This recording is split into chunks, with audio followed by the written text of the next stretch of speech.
Guys එහෙනම් අපිත් ගියා සල්ලි දීලා බය වෙන්න. මේ දවස්වල ගෝල්ෆ් ෆේස් එකේ ලොකු කානිවල් එකක් තියෙනවා. මෙතන රුපියල් 300 ඉඳන් වගේ රයිඩ්ස් තියෙනවා. මේ බය වෙලා එන්නේ නැහැ මන්ට කියන්නේ. ඒක පොඩි වැඩි ඒක. පොඩි වෙලා පියන්නේ නැහැ. මම තනියෙන් යනවා ඒක නිසා. පොඩි වෙලා යන්නේ නැහැ. පොඩි ළමයා. අපි ගිහපු රයිඩ්ස් ඔක්කොම මම අද රේට් කරන්නම්. මේ දින අපි ඉස්සෙල්ලාම ගිහපු රයිඩ් එක.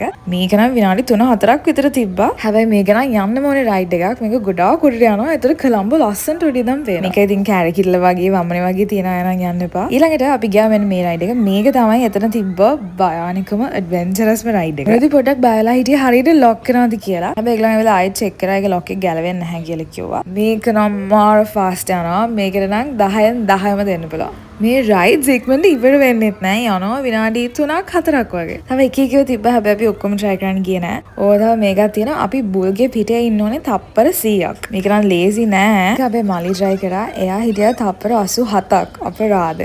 තප්පර 100ම හිටියොත් ටෙඩි කෙනෙක් දිනා ගන්න පුළුවන්. අපි ඉතින් ඊට පස්සේ පොඩි බඩගින්නක් ඇවිල්ලා ගියා ඉස්සවඩේ කන්න. මෙතන හැබැයි ගොඩාක් කැම තියෙනවා රයිස් කොත්තු ස්ට්‍රීට් ෆුඩ් එහෙම ගොඩාක් තිබ්බා. හැබැයි ඉතින් ගෝල්ෆ් ෆේස් ඇවිල්ලා ඉස්සවඩේ කෑවේ නැත්නම් වැඩක් නැති නිසා අපි කට්ටියම ඉස්සවඩේ කෑවේ. පොඩි ළමයිටත් ගොඩාක් කරන ඇක්ටිවිටිස් තියෙනවා. බවුන්සින් කාසල්ස් වව මම දැක්ක බෝඩ් පදින්නත් පුළුවන්. අපිට දෙන්නේ නැහැ. ඉතින් මේව පොඩි ළමයිට විතරයි. කොහොමද අන්තිමට කැරිකිලා ගිහලා අපි කරේ මෙන්න මේක.